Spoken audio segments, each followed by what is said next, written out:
Assalamualaikum warahmatullahi wabarakatuh. Waalaikumsalam warahmatullahi wabarakatuh.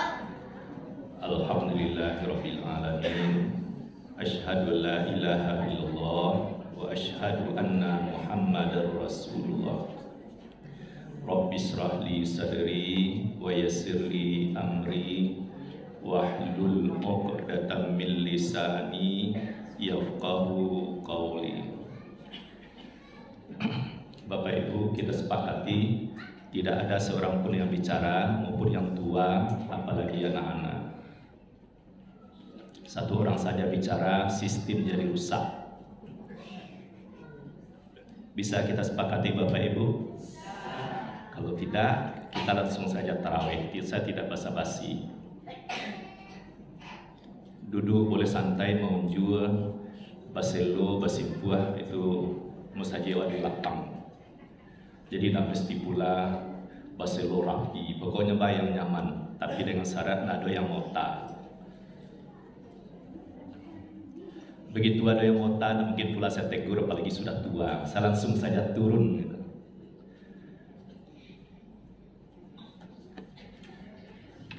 Takutnya begini, saya terangkan melalui kalimat-kalimat sesederhana mungkin. Terus ada yang bicara, kawan kiri kanan terganggu, salah menangkap dalam kalimat. Lalu orang bertanya atau salah memahami, ya keliru saja. Padahal saya mau menyampaikan adalah syarat sahnya salat seseorang. Kehadiran Ustadz tidak sebagai penyair, tidak sebagai pelucu. Kalaupun lucu, tampilannya bisa saja tertawa, senyum itu biasa. Seseorang tertawa dan menangis itu juga kehendak Allah. Surat An-Najmi ayat 43. A'udzubillahi minasyaitonirrajim. Wa annahu huwa adhaka wa abka. Dialah Allah menjadikan kamu tertawa dan menangis. Cara tertawa dan menangis sejak dulu sampai sekarang sama. Cara menangis orang Amerika dengan orang Payakumbuh sama. Jadi tidak perlu belajar cara tertawa dan menangis. Tapi kalau bahasa, iya, bahasa Minang saja sungguh sangat banyak. Apalagi bahasa asing lainnya. Maka kita disunahkan atau dianjurkan banyak mempelajari bahasa. Tapi kalau cara menangis dan tertawa tidak perlu diajarkan. Jadi begitu maksudnya ya. Kalaupun memang ada tampilan Ustadz lucu, ya boleh saja tertawa, jangan pula ditahan. Nah sekarang apa yang ingin saya sampaikan? Pertama, saya mengapresiasi, menghormati, sangat menghargai. Di sini sudah mengeksekusi azan subuh menurut ilmu pengetahuan yang terkini. Waktu subuh yang lama diundur 8 menit itu sudah lebih mendekati dengan tidak menyalahkan amalan yang lama. Itu pertama, saya sangat menghormati itu. Terus materi kita malam ini adalah memahami kebenaran arah kiblat. Moga-moga masjid ini kiblatnya sudah benar dari awal. Apakah salah atau benar, saya belum tahu. Tentu Bapak Ibu yang tahu. Bisa diuji, sebelumnya mungkin sudah ada yang menguji, atau sesudah ceramah ini, besok atau besok lusa diuji. Kalau belum pernah diuji, jangan dibiarkan begitu saja. Atau sudah ada yang tahu masjid ini sebenarnya betul, alhamdulillah. Tapi ada yang menguji diam-diam, salah. Jangan dibawa diam saja, harus didudukkan perkaranya benar atau salah. Kalau memang salah, harus diperbaiki. Sejak dahulu ulama sepakat syarat sahnya salat seseorang menghadap ke kiblat. Jangan pula ada kaji yang resmi sesatnya, yang penting di hati. Tidak bisa begitu. Rasulullah saja waktu salat di rumah keluarga Bani Salamah, maaf. waktu itu salat zuhur, masih menghadap ke Palestina karena 16 bulan pertama dari Mekah ke Madinah. Waktu di Madinah dari minggu pertama sampai 16 bulan lebih, tapi tidak sampai pula 17 bulan. Nabi berkiblat ke Palestina.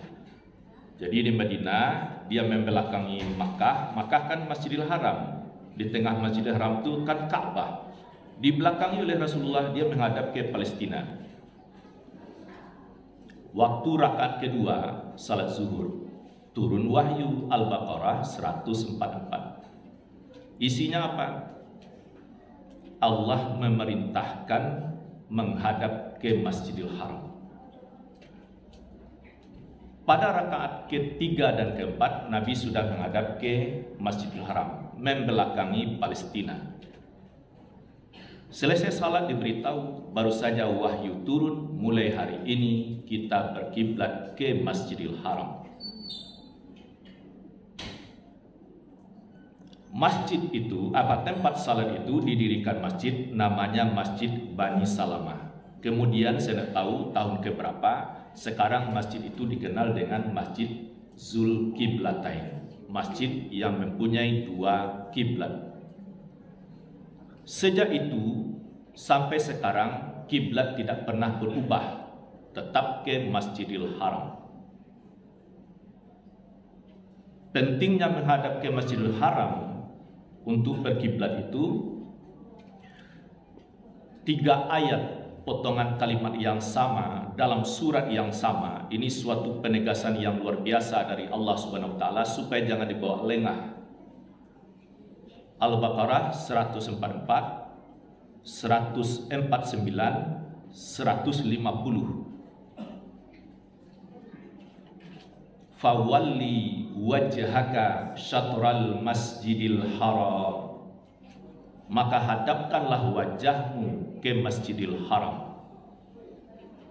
Redaksinya bervariasi, di mana, kapan saja, keluar dari mana saja, asal salat, hadapkan wajahmu ke Masjidil Haram.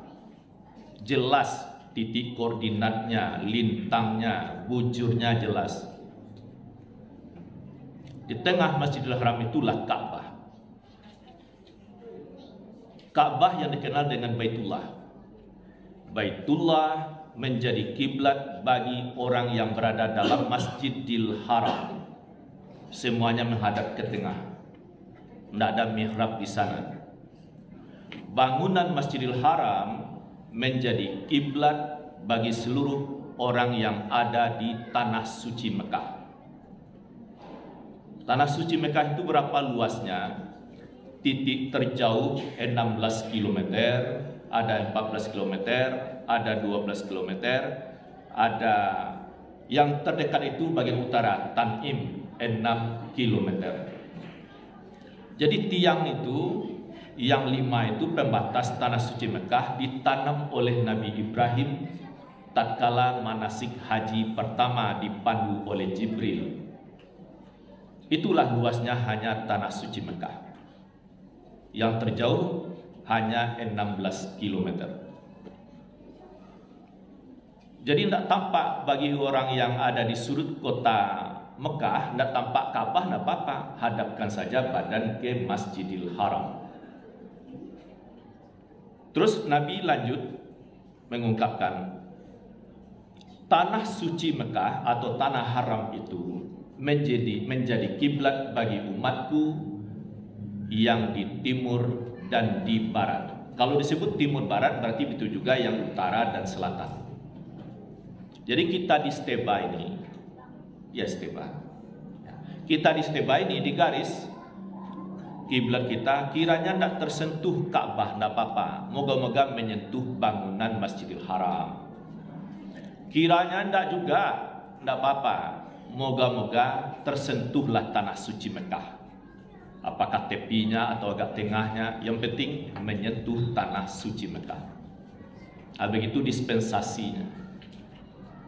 Tapi ingat, dalam ilmu ukur, 1 derajat saja salah arah kiblat, 1 derajat salahnya dari padang ini diperpanjang yang 1 derajat itu, selisihnya lebih 100 km. Kalau 10 derajat salahnya kita di kota Padang ke barat misalnya, orang Padang sudah berkiblat ke Ethiopia, sudah seberang lautan. Tidak masuk lagi apa yang diinginkan Al-Quran dan Sunnah. Karena Ka'bah itu adalah kiblat, bukan seberang lautan dari Mekah. Nah, begitu pentingnya mengetahui arah kiblat. Nah, sekarang bagaimana dalam sejarah? Nah, kalau sejarah masa Nabi itu sudah 16 bulan pertama Nabi berkiblat ke Palestina, ke Masjidil Aqsa. Sudah itu Allah memberi teguran atau petunjuk, kemudian menghadap ke Masjidil Haram. Sampai sekarang sejarah keindonesiaan, Syekh Ahmad Khatib Al-Minangkabawi menjadi guru besar di Masjidil Haram.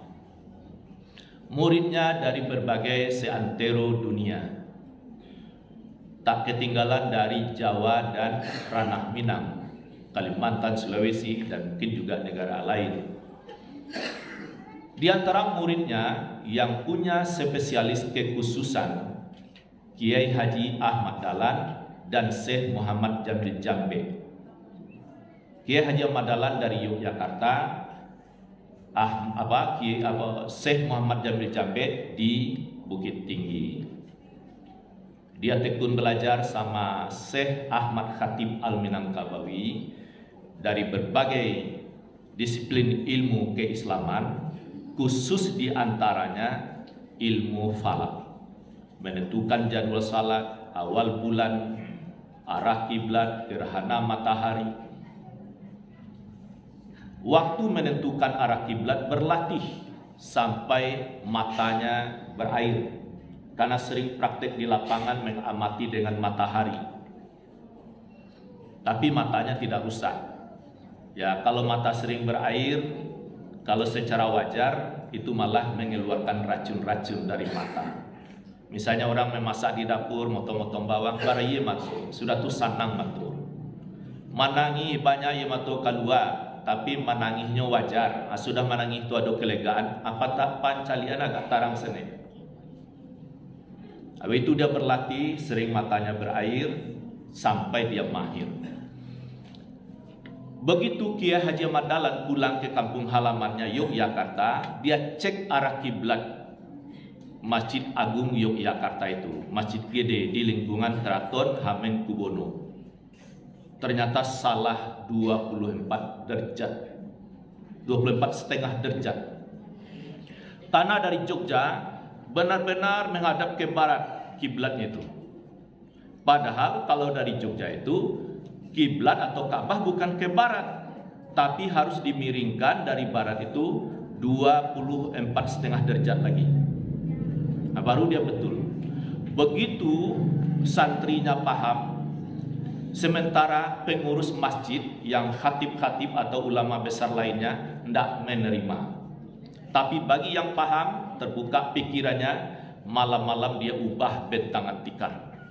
Begitu orang datang subuh, semuanya terkejut. Kok diubah bentangan tikar salat? Heboh, ribut, sampailah surau binaannya Ahmad Dahlan diruntuhkan. Dia sedih mau meninggalkan Yogyakarta, tapi kakak iparnya menyabarkan, beginilah berjuang itu. Dakwah di sini ujiannya. Baliklah deh ke kirab itu.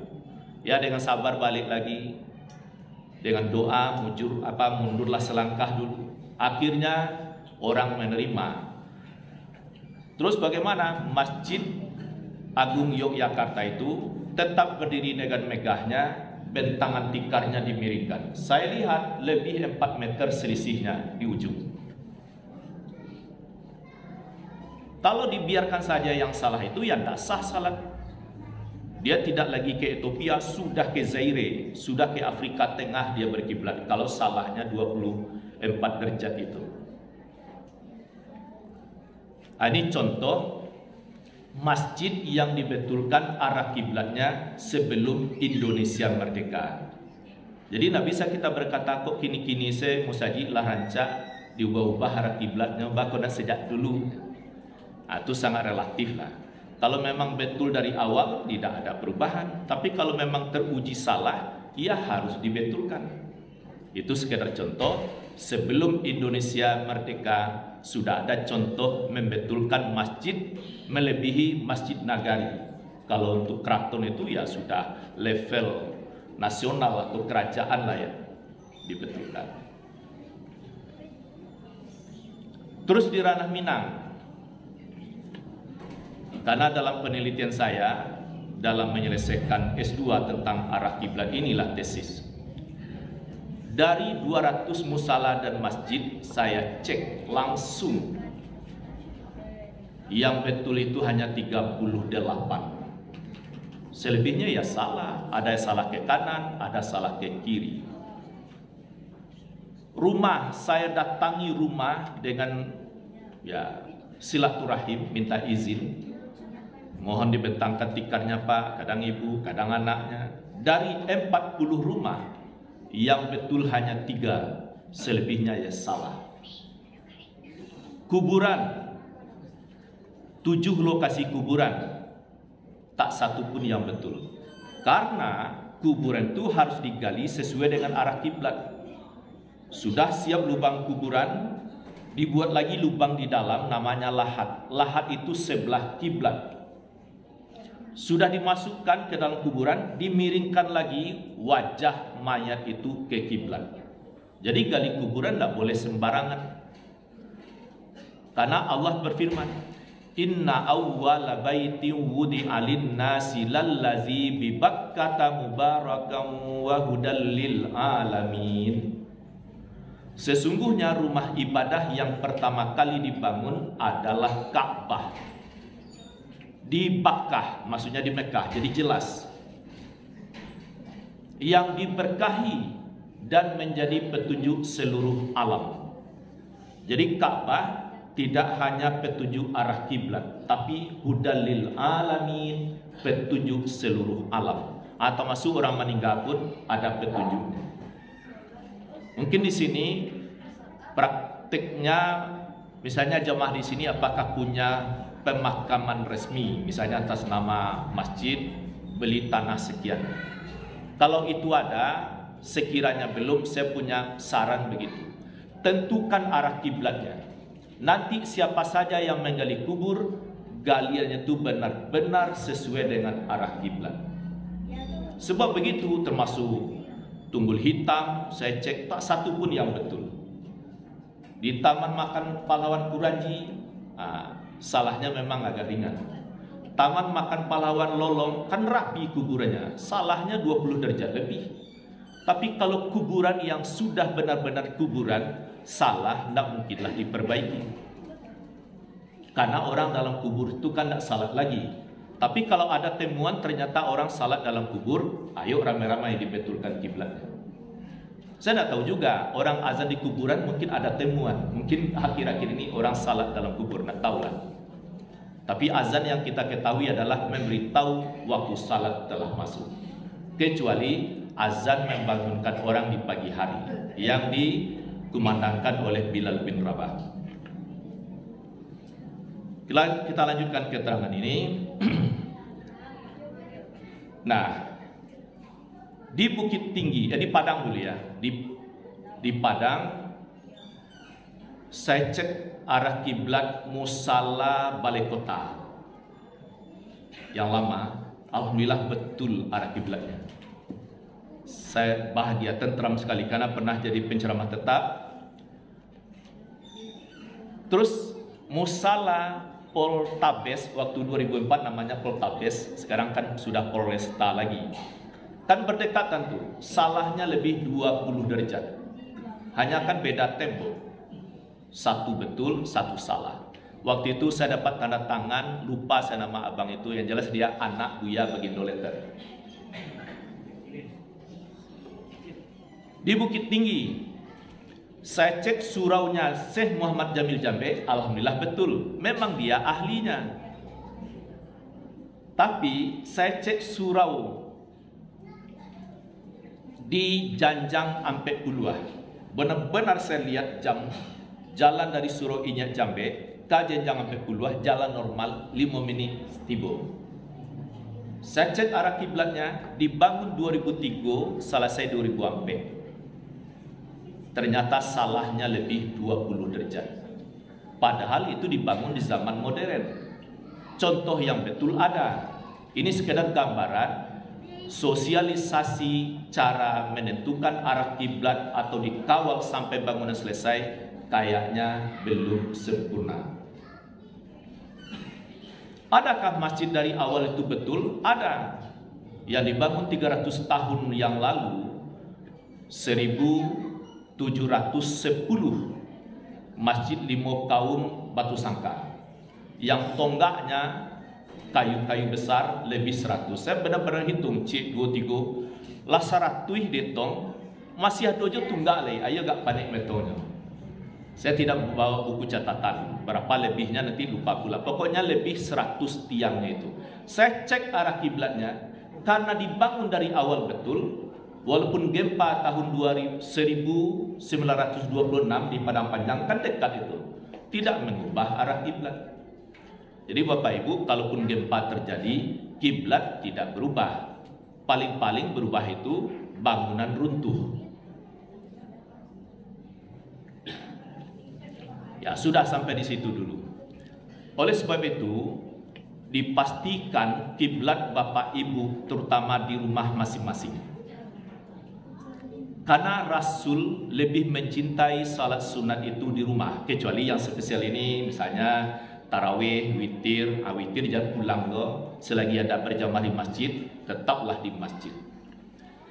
Duha misalnya, sudah berwudu, tahajud di bulan carai, ya tetaplah lebih utama di rumah. Salat di rumah, pastikan arah kiblatnya. Minantu salat, mungkin di kamarnya pula, betul arah kiblatnya. Mintuo salat, anak bujang, betul. Jangan dalam satu rumah tu kiblatnya beda-beda 5 derajat, 1 derajat, harus sama. Hotel yang saya cek waktu penelitian itu memang tak satu pun juga yang betul. Bahkan yang terbaru ini banyak pelatihan di hotel yang dimaksud. Saya senang ada ini petunjuk arah kiblatnya panah, tapi saya cek ternyata salahnya juga banyak. Nah, bagaimana kita di sini dan bagaimana pula masjid? Kalau untuk steba, misalnya Masjid Munawarah, itu perjuangannya cukup lama itu ya. Alhamdulillah sudah dibetulkan. Nah, jadi pesannya adalah untuk masjid kita Nurul Yakin ini, saya tidak tahu, mudah-mudahan ya sebagian besar pengurus inti paham, tidak akan ada perbedaan pendapat. Kalau memang terbukti salah, segera dibetulkan. Jadi boleh ngalih ngacang saya, pasti batin menderita. Karena syarat sahnya salat itu menghadap ke kiblat.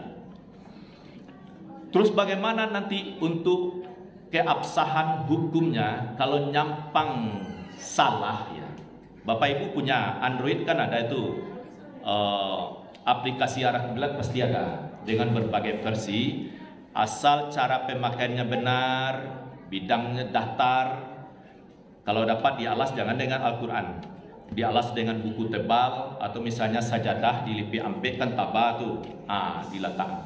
Bako dialih bana, karena keramik ini ada sedikit kandungan besi. Biar aman dari pengaruh magnetnya, dialas, pasang lelo, lalu ke mana arah kiblat.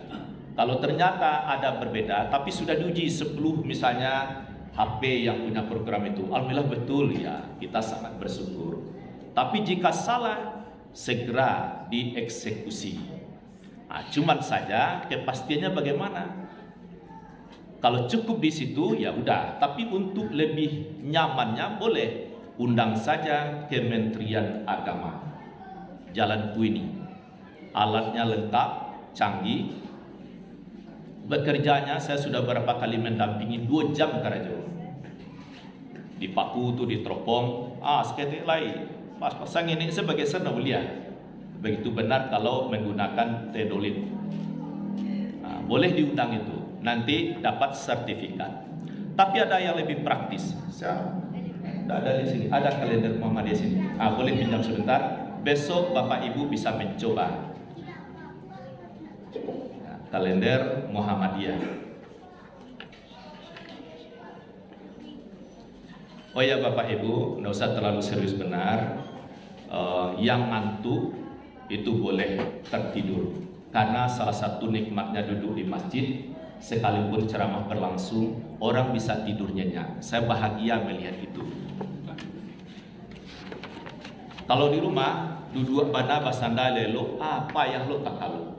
Tapi kalau di masjid, orang bisa tertidur. Jangan pula dikatakan gangguan setan. Tidak, itu salah satu rahmat duduk di masjid, bisa tertidur. Maaf kalau ada orang gangguan payah lalu. Coba saya acok-acok bawa ke masjid. Menjelang ceramah selesai, 3 kali tak kalau. Itu sudah dibuktikan. Coba saja dulu. Tapi kalaulah parah mana, itu lain cerita. Sebenarnya saya punya cerita itu, tapi nah itu topiknya. Nah baik, besok tanggal apa besok? Tanggal 2. Baik. Tanggal 3. Alhamdulillah, Bapak Ibu serius. Fokus ya. Besok tanggal 3. Jeda, subuh, suruk, duha, zuhur, asar, maghrib, isya. Sudah isya ada kolomnya satu lagi bayang kiblat. Besok tanggal 3 bayang kiblat pukul 13:15 20 detik. Bacaronya tagak di halaman, ditagak benda yang tegak lurus di halaman. Aku kan contoh lurus kok. Atau ada tunggak tiang listrik, pagar, warna lurus lah. Disinari oleh matahari. Dapat bayang sang ini. Kalau kan buku 3 balik kan buku 1 lewat 5 balik kan masih agak tengah hari itu. Ada bayang-bayang tapi masih pendek. Nampak pendek itu, nampak pendek itu dipapanjang garis. Lah dapat garis itulah dia arah kiblat. Garisnya madok kamu dia tuh, tentu kiblat tak mau dia balik garis tu. Terus maka itulah dia arah kiblat. Kalau cocok garis itu dengan arah kiblat musajiko, abatulah kiblat awak. Indah bisa bisua cik lain tanggal lampe pukul 13:18 28 detik. Jam dia dicocokan jo internet, RRI atau TVRI, terserahlah. Indah jo cocok apa selesai kuliah sampai tanggal 30 April pukul 14:42. Aku agak panjang bayang-bayang. Caranya sama. Bahkan nanti tanggal 1 Desember lebih enak. Bayang kiblat pukul 8:15 detik. Pagi. Jadi bisa pagi, bisa agak tengah hari, bisa sore. Tanggal 1 Desember jam 6, jam 7, jam 8. Tambah 15 menit naik sangin lain. Buka pintu kalau lain rumah pintunya madu arah matahari tabi. Buka pintu jendela, masuk sinar matahari ke rumah. Garis bayang-bayang konsen pintu kan lurus itu. Langsung madu kiblat. Tak perlu bayangan tu dibalian doh. Kalau ditaruhan ndak berhenti tiba di Makkah. Itu maksudnya bayang kiblat. Jadi kalender ini agak masih banyak orang belum tahu tentang bayang kiblat. Hasilnya nanti sama dengan yang ada aplikasi yang ada di HP. Sama dengan ini. Ada yang 2 kali setahun, tapi untuk lebih kuat ya boleh saja diundang Kementerian Agama tentu dengan surat resmi kalau itu memang diperlukan. Jadi Bapak Ibu penutup, Buya Hamka berkisah di Suriname itu di mana tuh? Di Payakumbuh, di Australia atau di Amerika. Pokoknya Suriname lah. Suriname itu 100 tahun yang lebih tuh pekerja didatangkan dari Jawa. Ya, umumnya beragama Islam. Pengaruh Wali Nasambilan ini. Tiba di Suriname, hasrat beragama tidak luntur. Dibuatlah surau madok ke barat. Sebab waktu di Jawa kan agak ke barat jauh madok.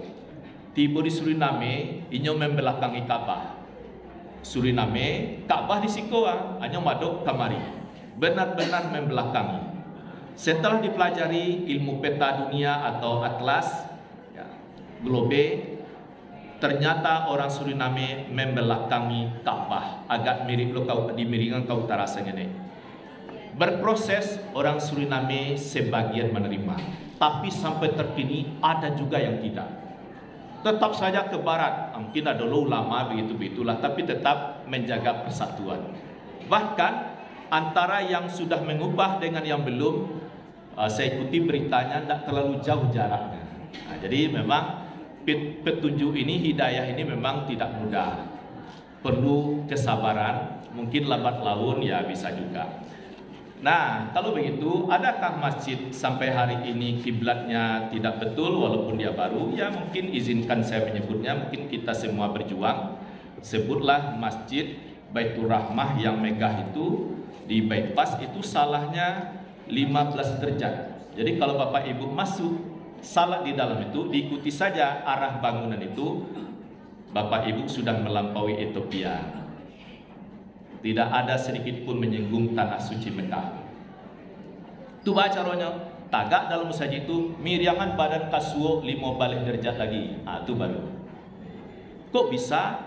Sementara masjid yang lamanya betul. Tentu saya tidak ingin mengungkap di sini. Tapi yang jelas rektornya sudah tahu, beberapa dosen sudah tahu, beberapa khatib guru saya juga sudah tahu. Saya juga sudah memasukkan surat untuk pengabdian, tapi surat saya ditolak.